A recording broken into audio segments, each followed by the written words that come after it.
xe là nó bây giờ chắc mua xe tôi nhập học giờ phải mặc tốt tiêu cái tên là mặc xuân thôi nữa đi gì ta li nó cho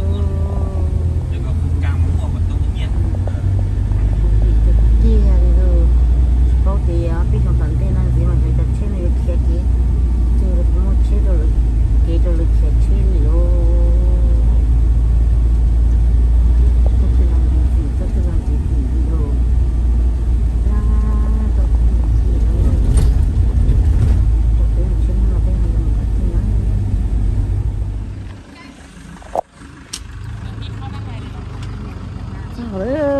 chào chị ơi.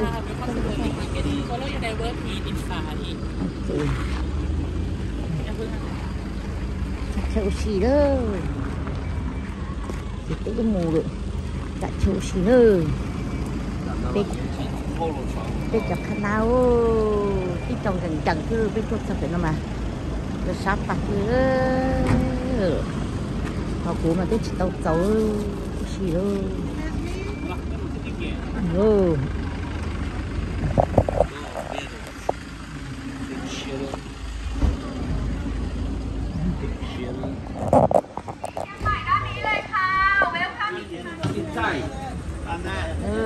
Tê o luôn còn rồi thì chúng lời ta nói ít luôn Make sure your pizza is right.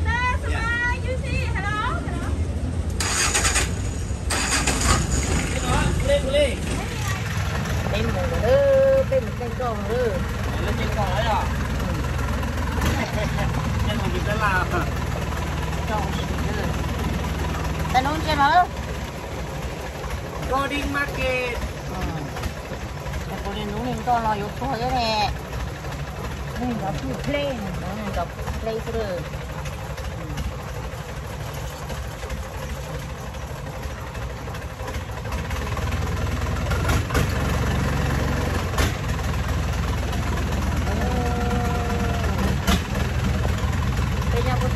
Chị bé một chanh con bắt tơ,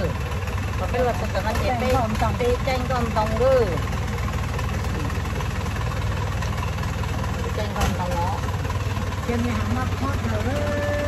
mình dùng chân mòn nhỉ, để tiệt tao, thì con tòng, đây, còn dùng ta, tao cứ dùng pin nó sẽ chịu.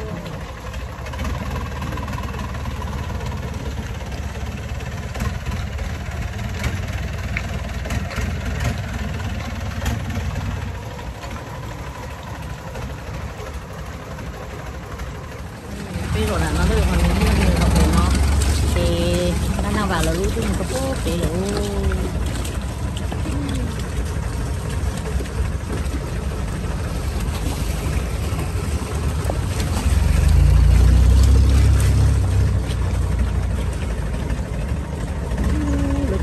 to cho cam còn chỉ là cua là giá trên này là tồn trong tồn thì mà con nhà rau là rong rau trên này là rau yeah.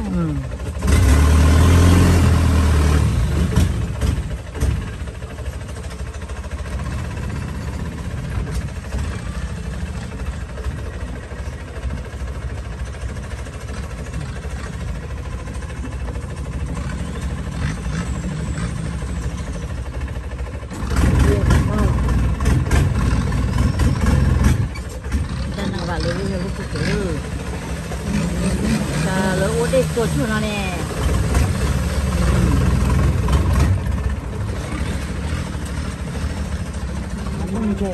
còn mông chè cho nó đó rồi lẻ của nó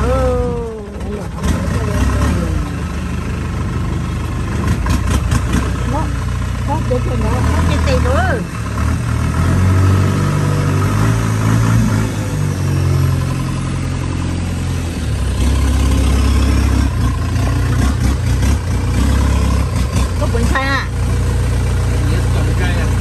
Dùng sai đó.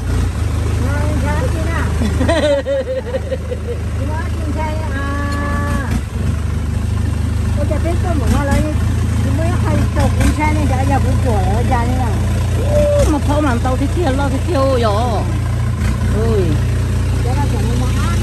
nó có trồng một mò nữa cái gì cho lợn đi nó gì trong đề chứ cho nó lấy tiền cho ô sao mà lọ đây chắc là sao rồi đó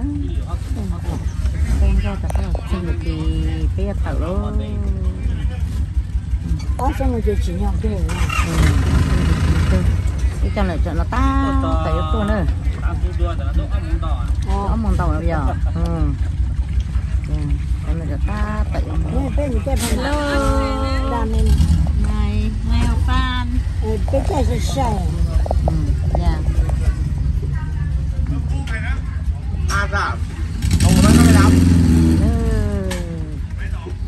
đây một đôi những tua còn nhà nào xí con chim đỡ lỡ ta lát phèn nữa trong cái thiếu trong tổng đi xưa lo sát nữa nè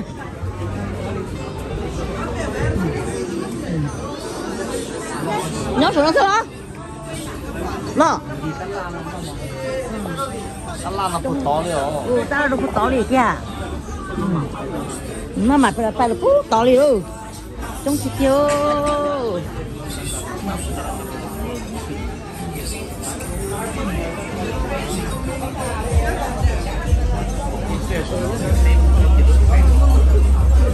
chi một cây có lọ chi cái lọ xin được nó nữa nè lọ số nó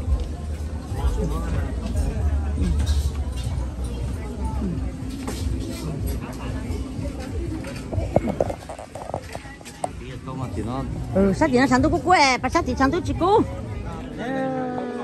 Ta là thèn là thật tao rồi đó,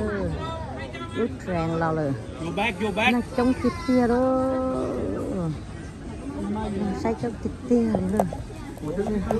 Lò được nó, dùng một cái lốc. Vô lò lần cả nó luôn.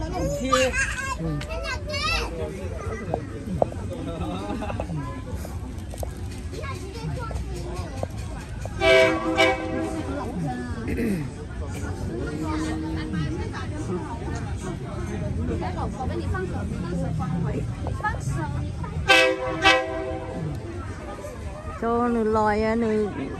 nó sẽ lấy một khổng cho là lâu chỉ cho bỏ đuôi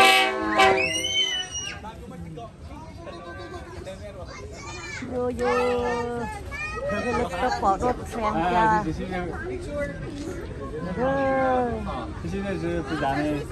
nó này là chỉ có bỏ đuôi xem hàng kia xem lòi nó kia là sẽ đi lòi thay đuôi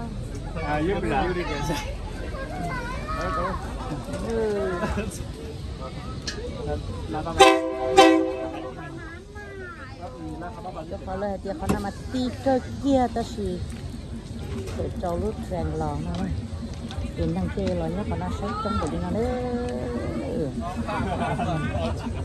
ใช้จะจัดหลัวเลยจัดดูเนี่ยลอง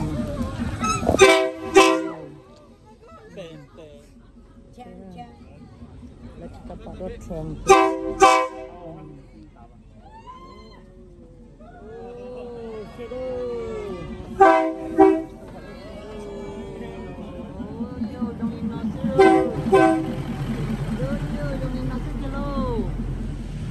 bữa xí nó chị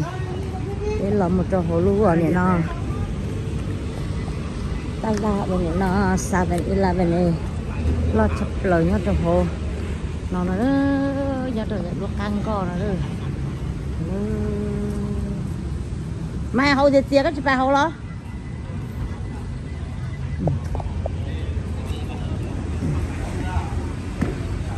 cần chi chuột khổng nó bây giờ khổng nhau trâu nó xài dúa làm một thị cà tên thì cái lò nó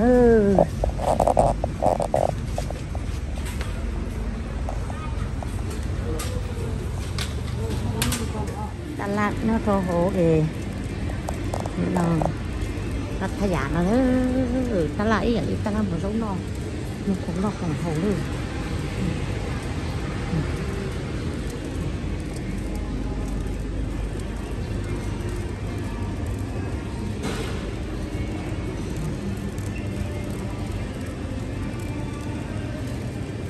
một xua thế đấy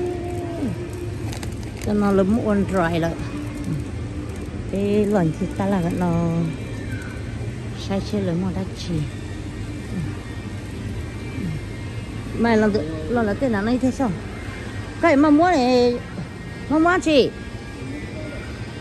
ô mà mua lon chiếu bữa nào nó à lon nào nó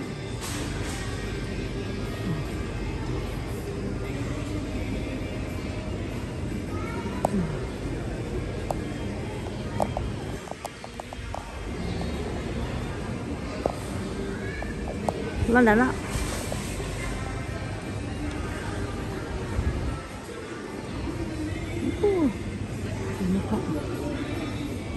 mà mua khấu thì ta là chả bùa sữa chứ không nó không mà mua khấu ta là chả bùa sữa chứ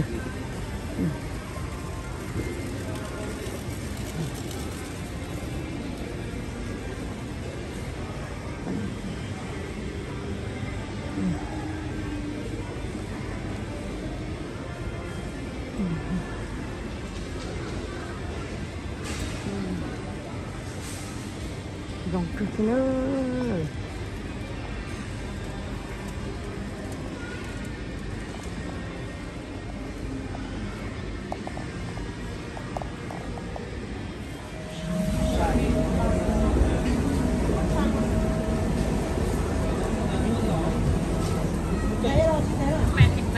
tế đâu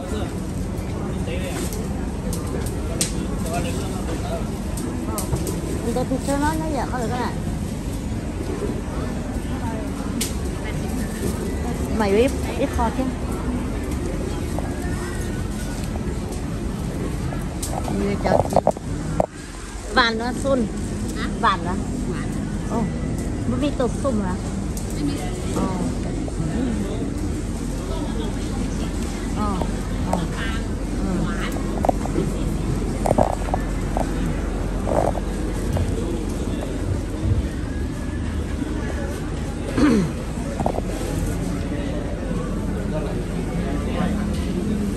lòi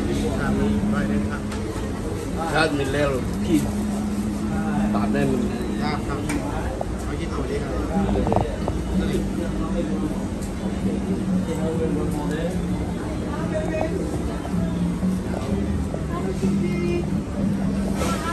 chúng mà cho món món mê mê đi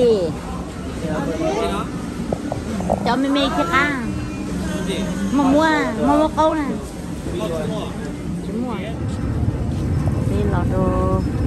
ta là trồng tru rồi nó cũng thịt chó luôn là cờ luôn nằm học cái mùi rồi đó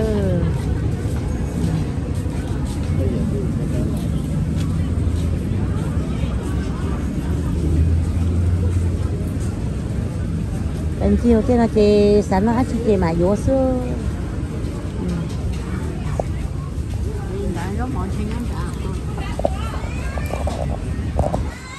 có bùn không đá nào nè dạ